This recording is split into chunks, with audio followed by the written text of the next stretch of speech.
솔로몬이 죽고 그의 아들 르호보암이 이스라엘의 왕이 되었는데 그때 이스라엘이 나라가 둘로 나뉘게 되었습니다.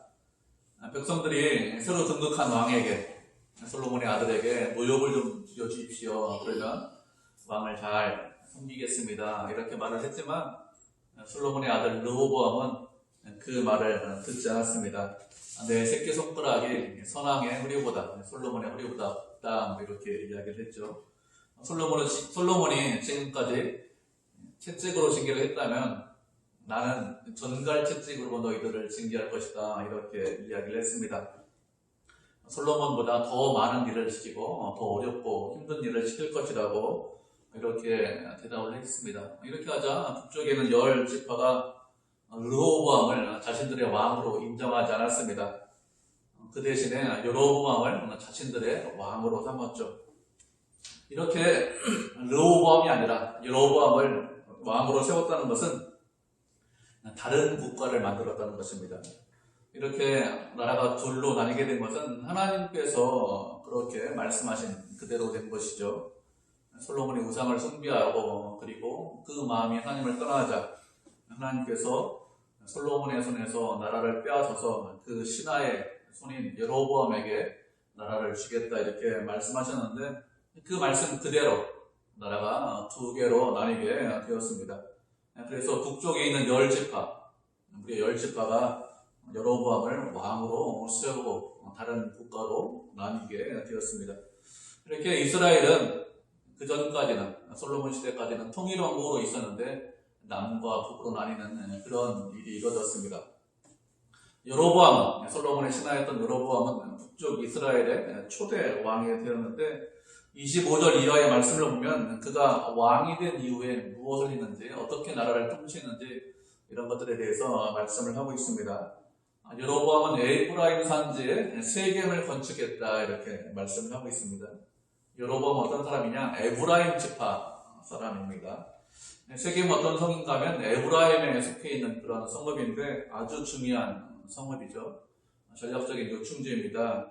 그래서 에브라임이 세겜을 건축했다 이렇게 말씀하고 있는데 세겜의 수도를 정한 것 같습니다.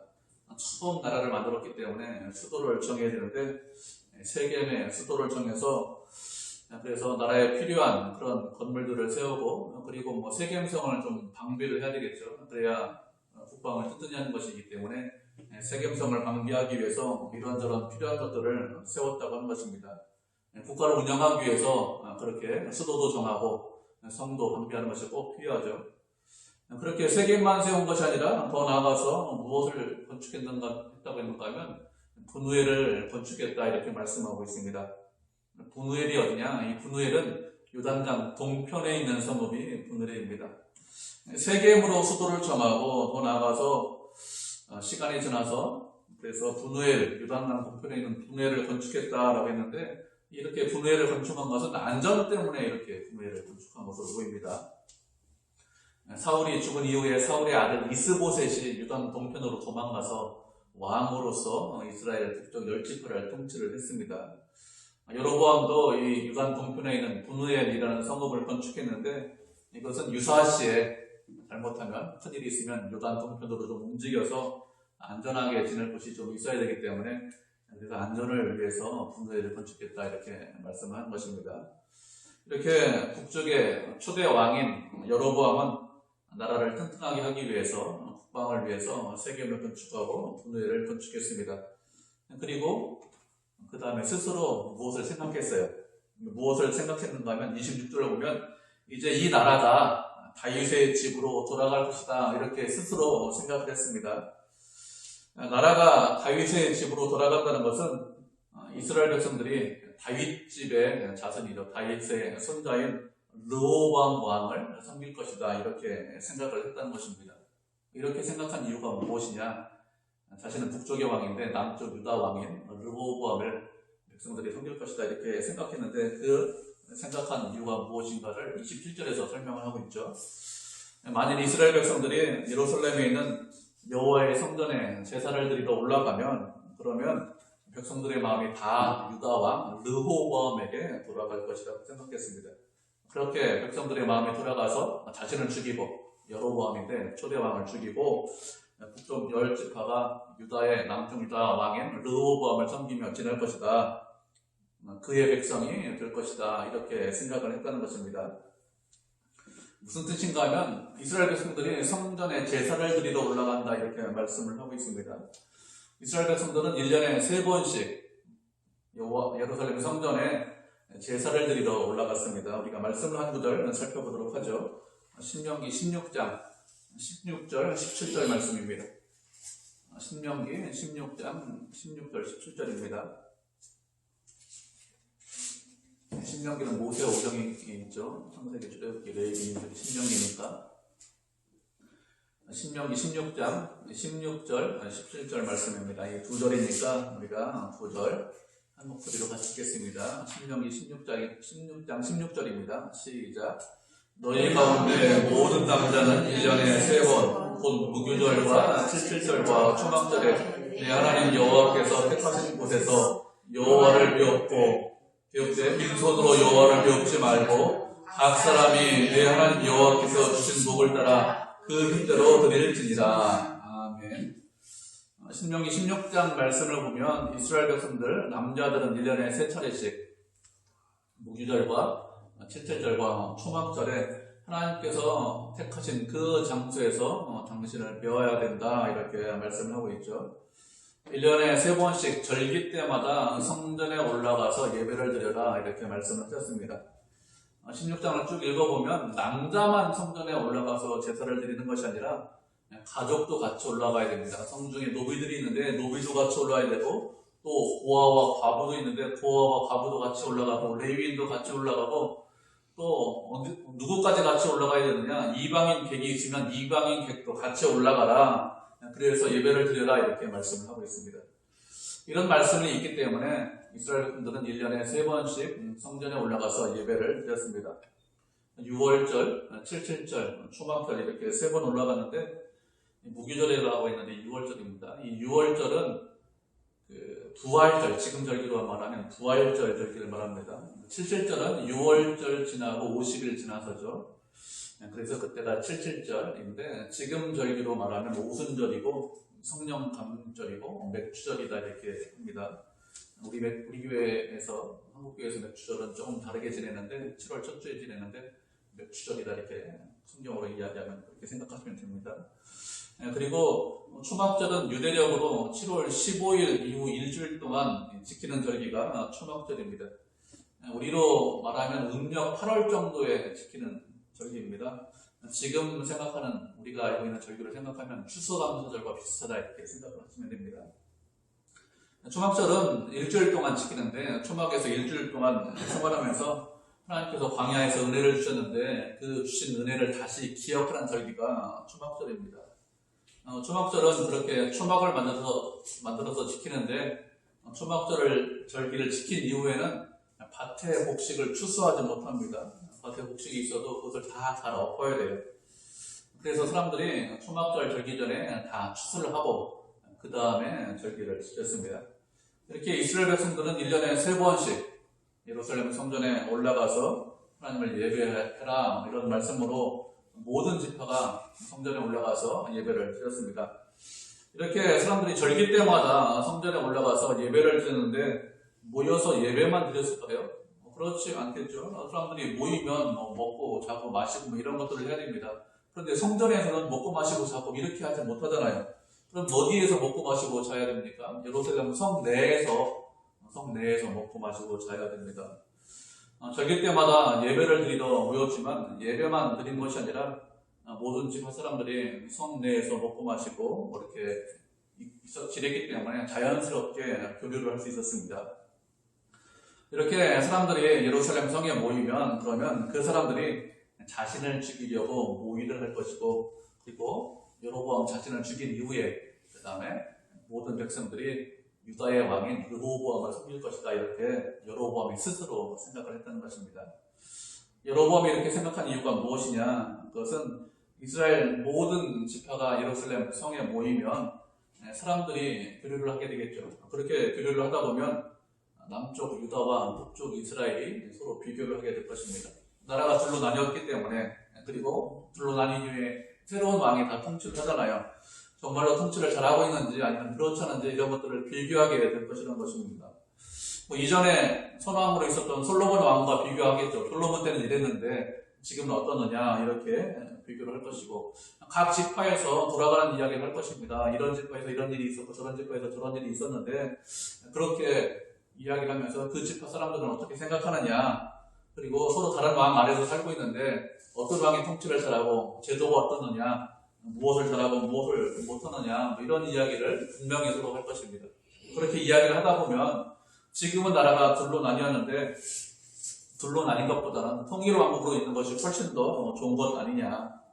이전에 유다 왕이 솔로몬의 아들이 악한 말로 대답해서 나라가 둘로 나뉘었지만 나뉜 이후에 생각해 보니까 하나로 있는 것이 훨씬 더 좋은 것 같다. 같은 민족이잖아요. 같은 민족이고 그리고 하나님을 섬기고 둘로 나뉘어 있는 것보다는 하나로 합쳐 있는 것이 힘도 훨씬 더 강력하기 때문에 하나로 붙어 있는 그런 왕국을 만들어야겠다. 이런 생각이 들면 그런 사람들이 몰래 모의하고, 그렇게 모의한 사람들이 북쪽으로 와서 나를 죽일 것이다. 나를 죽이고 나라를 다윗의 자손인 르호보암에게 돌릴 것이다. 이렇게 여로보암이 스스로 생각을 했습니다. 얼마든지 여로보암 생각처럼 될 수 있죠. 사람들이 뭐 계속해서 왔다 갔다 하고 교류하기 때문에 얼마든지 모반을 꾸밀 수 있습니다. 근데 모반을 꾸며도 쉽게 드러나지 않아요. 이스라엘 내에서 모반을 꾸미는 것이 아닙니다. 유다 사람들하고 서로 합해서 모반을 꾸미기 때문에 쉽게 드러나지 않습니다. 쉽게 발견하면 뭐 그런 일이 없도록 여로보암이 자기 나라 내에서 조치를 해야 되는데 그렇게 할 수 없죠. 그렇게 왕래하다 보면 결국에는 반역으로 죽을 것이다 이렇게 생각을 했습니다. 여로보암의 생각이 어느 정도 일리가 있는 그런 생각입니다. 아주 뭐 허황된 그런 생각을 한 것은 아닙니다. 이런 생각이 들자 여로보암이 이것을 막기 위해서 백성들이 예루살렘 성전에 올라가고 서로 교류하는 것을 막기 위해서 한 가지 계책을 내놓았습니다. 그것이 무엇이냐? 그것이 금송아지를 만드는 것입니다. 여로보암은 금송아지 2개를 만들었습니다. 그래서 하나는 단에 세우고 또 다른 하나는 베델에 세우고, 그러면서 말하기를 너희가 더 이상 이제 예루살렘 성전으로 올라갈 필요가 없다 이렇게 말을 하고 있죠. 왜 올라갈 필요가 없느냐? 이 2 금송아지가 이스라엘 백성을 애굽에서 출애굽시킨 가나안 땅으로 인도해낸 그런 신이기 때문에 더 이상 예루살렘 성에 올라가서 예배를 드릴 필요가 없다 이렇게 이야기를 하는 것입니다. 여로보암이 금송아지를 2개를 세웠는데 왜 세웠느냐? 백성들이 예루살렘에 올라가서 예배 드리는 것을 막기 위해서 금송아지를 세웠습니다. 그리고 그 금송아지를 애굽에서 인도해낸 신이다, 여호와 하나님이다 이렇게 이야기를 하고 있는 것입니다. 단은 어디냐? 단은 북쪽 이스라엘 끝에 있는 도시가 단입니다. 베델은 어디냐? 베델은 이스라엘 남쪽 끝에 있는 도시가 베델입니다. 유다와 국경이 붙어 있는 도시가 베델입니다. 그렇기 때문에 남쪽 끝과 북쪽 끝에 북쪽 이스라엘의 북쪽 끝과 남쪽 끝에 2 도시에 금송아지를 세워놓고 이 금송아지가 우리를 출애굽시킨 그런 여호와 하나님이다. 이 금송아지 앞에서 예배를 드리는 것이 하나님께 예배를 드리는 것이다 이렇게 이야기를 했다는 것입니다. 이렇게 한 것은 백성들의 마음이 혹시 유다의 왕에게로 마음이 돌아갈까 해서 이렇게 한 것입니다. 단과 베델에 금송아지를 세워놓고 백성들이 예루살렘에 가지 않으면 아무런 문제가 없을 것이라고 생각했습니다. 그런데 이 일에 대해서 여로보암이 금송아지를 세운 일에 대해서 하나님께서 무엇이라고 말씀하셨습니까? 30절을 보면 이 일이 죄가 되었다 이렇게 말씀하고 있습니다. 이 일이 죄가 되어서 백성들이 단에까지 가서, 단이라는 도시까지 가서 금송아지에게 경배했다 이렇게 말씀하고 있습니다.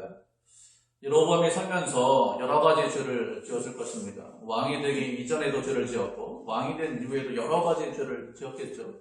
성경에 기록되지 않은 수많은 죄를 지었을 것입니다. 우리가 알지 못하는 그런 죄를 지었을 것인데, 그런데 하나님께서 특별히 말씀하시기를 이 일이 죄가 되었다 이렇게 말씀하셨습니다.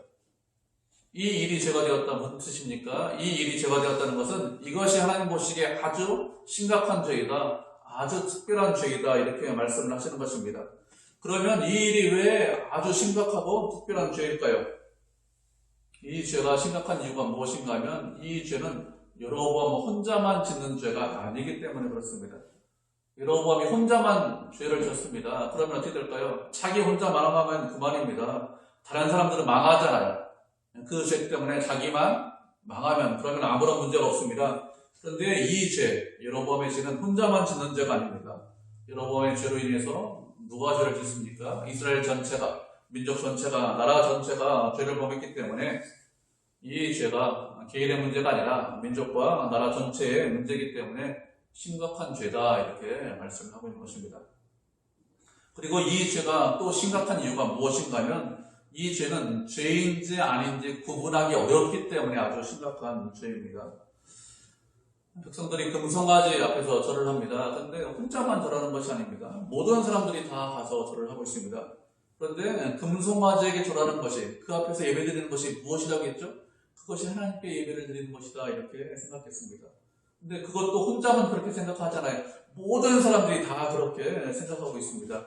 우리는 금송아지 섬기는 게 아니야. 우리는 금송아지 섬기는 것이 아니라 하나님을 섬기고 있어. 이렇게 생각을 하고 있습니다. 모든 사람들이 다 그렇게 똑같이 생각하고 있어요. 그렇게 하나님을 섬기는데 무슨 문제가 있느냐? 하나님 앞에서 예배드리는데 아무런 문제가 없고 잘하고 있다 이렇게 생각을 하겠죠. 금송아지를 처음 만들었습니다. 그리고서는 얼마 지나지 않아서는 사람들이 이것이 죄다 분명히 생각을 했을 거예요. 왜요? 우상에게 절하지 말아라 이런 말씀이 있기 때문에, 우상 숭배하지 말라 이렇게 말씀하고 있기 때문에 사람들 가운데서 이것은 분명히 죄다 이런 인식이 있을 수 있습니다. 그런데 한 100년쯤 지나서 어떤 아이가 태어났습니다.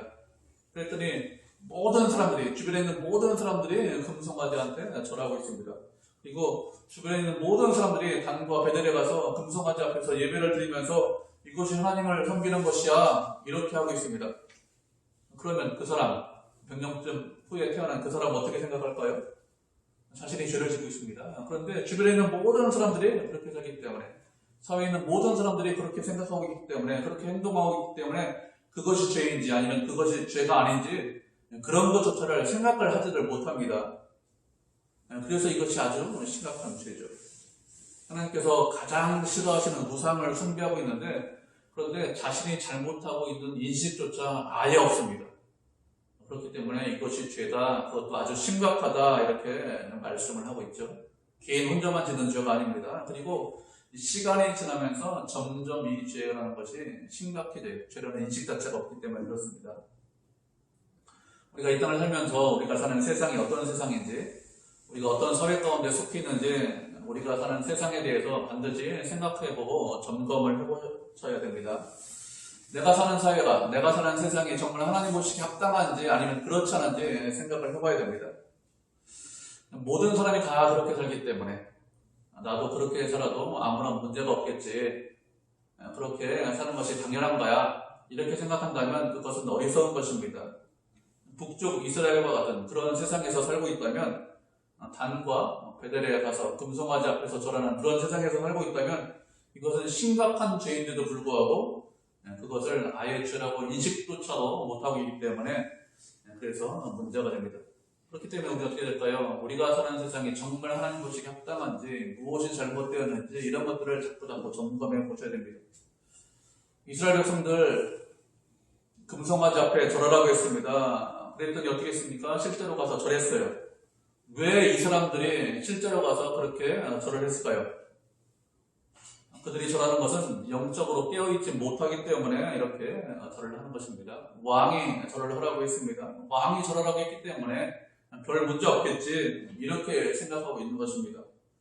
영적으로 깨어있으면 그것이 분명히 잘못된 것이다, 그것이 우상숭배다, 다른 모든 사람들이 다 그렇게 해도, 왕이 그런 명령을 내렸어도 영적으로 깨어있으면 그러면 그렇게 하지 않을 것입니다. 그런데 어떻게 하죠? 영적으로 깨어있지 못하기 때문에 영적으로 무지해서 금송아지에게 절하면서 이것은 하나님을 섬기는 것이다 이렇게 생각을 하고 있었습니다. 이렇게 금송아지에게 절하면 금송아지에게 절하는 책임이 누구에게 있습니까? 왕이 그 일을 시켰기 때문에 왕에게 그 책임이 있을까요? 그렇지 않습니다. 영적으로 내가 무지한 것은 내 책임이지 왕의 책임이 아닙니다. 다른 사람이 내 인생에 대해서 책임지지 않습니다. 아무도 내 인생에 대해서 책임지지 않아요. 내가 내 인생에 대해서 책임을 져야 합니다. 그렇기 때문에 어떻게 될까요? 그렇기 때문에 영적으로 깨어 있어야 됩니다. 영적으로 깨어있지 않으면 다른 사람들이 어리석게 행동하고 다른 사람들이 죄 가운데로 나를 인도하려고 할 때 그것을 따라가기 때문에, 그렇기 때문에 그렇게 하지 않으려면 깨어있어야 됩니다. 깨어있으면, 분별력이 있으면 그러면 어리석은 행동을 하잖아요. 내 영적인 상태의 책임은 나에게이지 다른 사람에게 있지 않습니다. 요즘에 세상에서 무엇이 죄가 아니라고 합니까? 가장 대표적인 것이 동성연애가 죄가 아니라고. 지금 많은 사람들은 동성연애가 죄라고 인정합니다. 우리 사는 사회에서는. 그런데 그거 죄가 아니야. 그거 그냥 성적 취향이야. 자신의 취향대로 그냥 두면 돼. 그래도 아무런 문제가 없어. 그냥 선택하게 하면 돼. 이렇게 세상이 되면 어떻게 될까요? 우리 시대에는 별 문제가 없습니다. 다 죄라고 인식하고 있기 때문에. 그런데 우리의 자녀 세대, 그리고 자녀의 자녀 세대, 그러면 어떻게 될까요? 그렇게 시간이 지나면 죄인데 그것이 죄인 줄 모르는 그런 시대가 될 것입니다. 동성연애가 자연스러운 그런 시대가 될 것입니다. 그렇게 되지 않기 위해서 어떻게 될까요? 항상 깨어있어야 됩니다.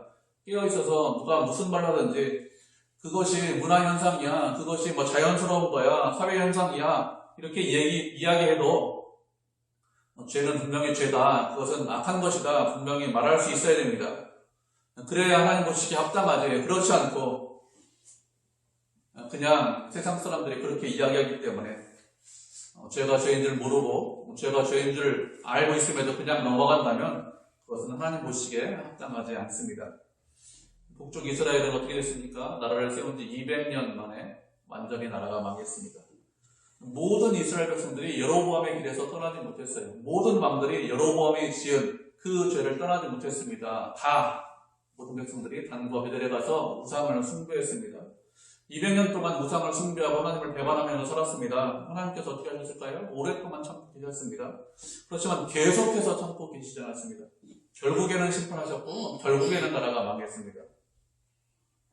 왜 그럴까요? 깨어있지 못하기 때문에 그런 것입니다. 그렇기 때문에 우리는 늘 깨어있어야 됩니다. 우리가 사는 세상에 대해서, 우리가 사는 사회에 대해서 늘 깨어있어야 돼요. 그냥 이것저것 방송 보고 그 사람들이 이야기하면 당연한 거야, 그렇게 생각하지 않으셔야 됩니다. 하나님의 말씀에 비추어서 무엇이 옳은 것인지, 무엇이 잘못된 것인지 그렇게 분별할 수 있어야 됩니다. 그것이 지혜로운 것이고 그것이 영적으로 깨어있는 것이죠. 여로보암이 이런 점만 지었느냐? 그런 것은 아닙니다. 그는 산당을 지었다고 했습니다. 그리고 레위 사람이 아닌 다른 지파 사람들로 제사장을 삼았다, 이렇게 말씀하고 있습니다. 여로보암 당시에는 제사장이 되기 위해서는 레위 지파로 태어나야 제사장이 될 수 있었습니다. 그런데 여로보암은 누구를 섬겼습니까? 하나님을 섬기는 것이 아니라 금송아지를 섬기는 종교를 만들었기 때문에 레위 지파 사람들로 제사장을 삼을 이유가 전혀 없죠. 레위 지파 사람들이 아닌 다른 지파 사람들로 제사장을 삼았습니다. 누구를 제사장으로 그러면 세웠을까요? 당연히 자신의 말을 잘 듣는 사람, 그런 사람을 제사장으로 세웠을 것입니다. 레위 지파 사람들을 제사장으로 세우면 그러면 그 사람들은 누구 말을 들으려고 할 것입니까? 그 사람들은 당연히 하나님의 말씀에 순종하고 하나님의 말씀을 들으려고 할 것입니다. 그것이 가장 우선으로 두고 있습니다. 그러면 어떻게 될까요? 그러면 여로보암은 자신이 원하는 대로 자신의 마음대로 하지 못해요. 왕인데 자신의 마음대로 하지 못합니다. 만약에 여로보암이 말씀에 어긋나는 그런 행동을 하려고 하면 그러면 제사장들이 어떻게 할까요? 레위 지파 제사장들은 그것은 하나님 말씀에 어긋납니다 하면서 그 일을 막을 것입니다. 그러면 백성들이 어떻게 할까요? 제사장들 말 듣고 여로보암 왕이 하는 말을 듣지 않을 것입니다. 그런 상황이 될 것을 뻔히 알고 있기 때문에 여로보암 어떻게 하죠? 자신의 말을 잘 듣는 사람들을 제사장으로 삼아야겠다, 이렇게 생각해서 레위 지파 사람들이 아닌 다른 지파 사람들을 제사장으로 세웠습니다. 그리고 그 제사장들에게 단에서 그리고 베델에서 금송아지를 열심히 섬기게 했습니다. 32절을 보면 여로보암이 산당을 세우고 제사장을 베델에 세웠다, 이렇게 말씀하고 있죠. 그리고 33절에 그도 베델로 올라가서 그 제사장, 그 금송아지 앞에서 분향을 했다고 했습니다. 이스라엘의 왕이 금송아지 앞에서 제사 드리고 있습니다. 분향하고 있습니다. 제사장도 자신이 원하는 사람들을 제사장으로 쭉 세웠습니다. 한 나라의 왕이 베델에서 금송아지 앞에서 분향을 하기 때문에 어떻게 제사를 드렸을까요? 잠깐 상상해 보시기 바랍니다. 그냥 대충 제사 드렸을까요? 왕이 제사 드리는데 그렇지 않죠. 아주 화려하게, 아주 거창하게 제사를 드렸을 것입니다. 여로보암이 거창하게 행사를 하는 이유가 무엇일까요? 금송아지 종교를 만들어 놓고 화려한 행사를 하는 이유가 무엇인가 하면 그렇게 하면 백성들의 마음이 잡힐 것이다, 이렇게 생각을 하는 거죠. 금송아지 종교를 만들어 놓은 것은 하나님을 섬기기 위해서 만든 것이 아니죠. 형식은 하나님을 섬기는 것이야, 하나님을 섬기는 것이 이렇게 제사 드리는 것이야, 이렇게 포장했지만 포장만 그런 거예요. 사실은 포장만 그렇고 목적은 무엇입니까? 목적은 백성들의 마음을 잡기 위해서 그런 화려한 행사를 하는 것이죠. 화려한 행사를 해야, 그래야 백성들이 자신을 떠나지 않을 것이기 때문에 그렇게 한 것이죠. 그리고 또 세 번째 여로보암의 죄가 무엇이냐? 절기를 8월로 옮겼습니다. 그것도 마음대로 절기를 옮겼습니다. 하나님께서 이스라엘 백성들에게 초막절을 7월 15일부터 일주일 동안 지켜라, 이렇게 말씀하셨습니다. 7월에 여러 가지 절기가 있습니다. 7월에 있는 절기는 나팔절이 있고 대속절이 있고 초막절이 있습니다. 나팔절은 7월 첫날이 나팔절입니다. 그리고 대속절은 7월 10일이 대속절입니다. 그리고 7월 15일 이후에는 일주일 동안 초막절로 지킵니다. 이스라엘 달력으로 7월은 아주 바쁜 시기입니다. 곡식을 추수하는 그런 시기죠. 곡식을 추수하는 그런 중요한 시기에 하나님께서 여러 절기를 주셨습니다. 말씀드린 대로 초막절을 지나면 이스라엘 백성들은 다시 그 밭에서 추수를 하지 못합니다. 밭에 곡식이 있어요. 남만 되면 추수할 수 있잖아요. 1년 동안 농사진 건데, 그런데 그렇게 하지 못하고 율법에 따라서 다 갈아엎어야 됩니다. 그렇기 때문에 아주 바쁜 시기가 7월인데 이렇게 농사 짓는 아주 바쁜 시기에 절기를 많이 두신 이유가 무엇일까요? 이렇게 바쁜 시기에 절기를 많이 두신 것은 그 절기를 잘 지키라고, 추수하고 그리고 곡식을 거둬들이고 그것이 중요한 것이 아니라 절기를 지키면서 그것 때문에 하나님의 말씀을 떠나지 말고 하나님을 떠나지 말라고 그렇게 하기 위해서 그렇게 절기를 많이 두신 것입니다. 그런데 우리는 이렇게 생각할 수 있어요. 하나님, 바쁜 거 다 끝내고 제가 하나님을 섬기겠습니다. 바쁜 거 다 끝나고 추수 다 하고 하나님 섬겨도 절기 지켜도 별 문제 없는 거 아닙니까? 절기 안 지킨다는 것도 아니고 지키는다는데 그것이 무슨 큰 문제입니까? 이렇게 생각할 수 있는데 하나님께서는 그렇게 하지 말라는 거예요. 아무리 바빠도, 아무리 중요해도, 아무리 힘들어도, 아무리 어려워도 하나님을 섬기는 것, 그것을 잊지 말고, 미루지 말고, 그리고 그것을 가장 우선에 두라, 이런 의미로 7월달에 절기를 많이 지켰습니다. 그런데 여로보암은 어떻게 했죠? 초막절이라는 절기를 8월로 옮겨버렸습니다. 추수 다 하고 곡식을 다 거둬들인 이후에 그때 좀 한가해지면, 그러면 하나님께서 정하신 절기와 비슷하게 만들어서 그래서 절기를 좀 지키자, 이렇게 생각을 한 것입니다. 하나님께서 정하신 법이 있어요. 7월달에 절기를 지키라고 이렇게 정했는데 그런 거 다 무시하고 한가할 때 절기를 지키면, 절기 비슷하게 만들어서 절기를 지키면 하나님께서 그것을 절기로 인정을 하실까요? 절기를 잘 지켰다, 이렇게 말씀하실까요? 비슷하게 종교 행사를 했습니다. 그렇지만 하나님께서 말씀하신 절기를 지킨 것은 아닙니다. 그것은 종교 행사를 한 것이지 하나님의 뜻대로 행한 것은 아니죠. 여로보암은 이렇게 죄를 지었습니다. 그가 죄를 지은 이유가 무엇이냐? 자기 자신을 위해서 사실은 죄를 지었어요.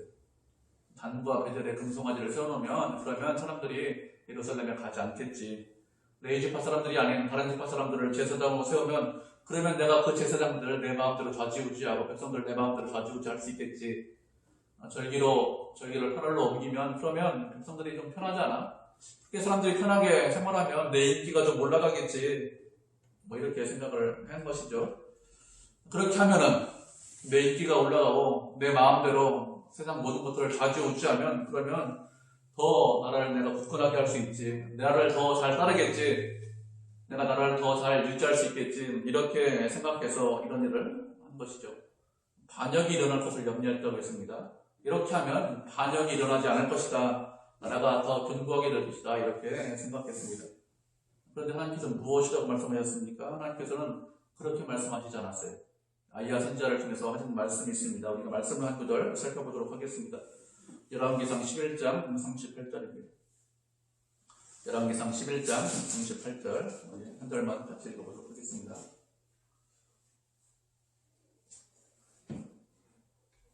열왕기상 11장 38절 찾으셨죠? 한 절이니까 우리 한 목소리로 같이 읽겠습니다. 시작.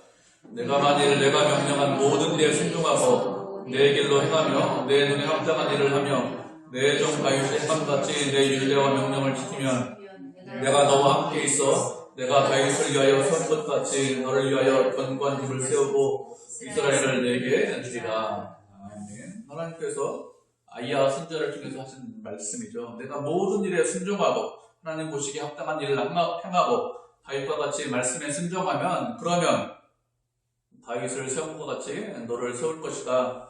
여로보암을 위해서 집을 견고하게 해줄 것이다. 너에게 이스라엘을 줄 것이다. 이렇게 약속을 하셨습니다. 하나님께서 이렇게 분명히 약속하셨는데 이런 약속이 있음에도 불구하고 여로보암이 어떻게 했습니까? 이 약속은 버려버리고 이 약속은 잊어버리고 인간적인 꾀를 냈습니다. 인간적인 생각으로 나라가 더 견고해지기를 원했습니다. 우리도 얼마든지 이렇게 행동할 수 있습니다. 우리가 주님의 백성이 되었다는 것은 무슨 뜻이죠? 주님께서 우리를 책임져 주시고 주님께서 우리를 강하고 견고하게 만들어 주신다, 이런 뜻입니다. 우리를 견고하게 강하게 만들어 주시는데 그냥 강하고 견고하게 만들어 주시는 것이 아니라 말씀에 순종할 때 말씀대로 살 때 우리를 책임져 주시고 강하고 견고하게 만들어 주십니다.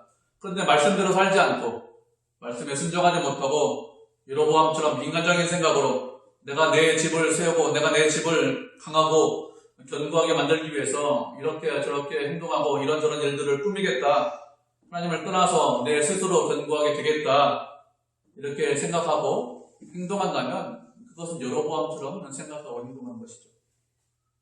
그것이 돈이 될 수 있어요. 그것이 좋은 직장이 될 수 있습니다. 그것이 건강이 될 수 있습니다. 그것이 무엇이든지 세상을 의지하고 그것을 의지하면 그것을 힘으로 삼아서 그것을 통해서 내가 견고하게지고 내가 강해질 수 있다 이렇게 생각하고 행동한다면 그것은 여로보암처럼 사는 것입니다. 하나님께서 집을 세워주시지 않으면 세우는 자의 수고가 헛되다고 했습니다. 하나님께서 성을 지키지 않으면 파수꾼의 경성함이, 파수꾼에 깨어있는 것이 아무것도 아니다, 헛되다 이렇게 말씀하셨습니다. 하나님께서 우리를 세워주시고 하나님께서 우리를 지켜주셔야 그래야 우리가 강하고 견고하게 될 수 있습니다. 그렇지 않고 세상을 살다 보니까 세상에서 강해지는 것, 견고해지는 것 그렇지 않습니다. 내 경험과 내 지식을 따라서 살겠습니다. 그래야 견고해질 수 있습니다. 이렇게 생각한다면 잠시 잠깐은 강해질 수 있습니다. 잠시 잠깐은 견고해지는 것처럼 보일 수 있습니다. 그렇지만 실제로는 그것은 강하고 견고한 것이 아니죠. 그것은 실제로는 어리석게 행동하는 것입니다. 그렇게 행동하는 것은 망하는 지름길이죠. 그렇기 때문에 그렇게 어리석게 행동하지 않아야 됩니다. 하나님의 뜻만이 이 땅에서 이루어지겠죠. 하나님만이 우리를 강하고 견고하게 만들어 줄 수 있습니다. 세상 어느 것도 우리를 강하고 견고하게 만들 수 없습니다. 오직 하나님만이 우리를 강하고 견고하게 만들어 줄 수 있습니다. 하나님을 떠나서는 우리가 아무것도 할 수 없죠. 그렇기 때문에 하나님께서 우리를 끝까지 인도하시고 끝까지 책임져 주시고 끝까지 강하게 견고하게 만들어 주심을 믿고 우리가 주님을 떠나지 않아야 됩니다. 말씀에 순종하고 늘 깨어 있어야 되겠죠. 그래서 말씀대로 하나님의 뜻대로 살아갈 수 있어야 됩니다. 그렇게 할 때 은혜로 우리를 채워주시고 은혜로 우리를 인도해 주십니다. 여로보암은 인간적인 생각으로 말씀을 버리고 자신의 뜻대로 스스로 강하고 견고해지려고 했습니다. 그렇지만 그가 스스로 강하지 못했습니다. 견고해지지 못했어요. 결국에는 망했습니다.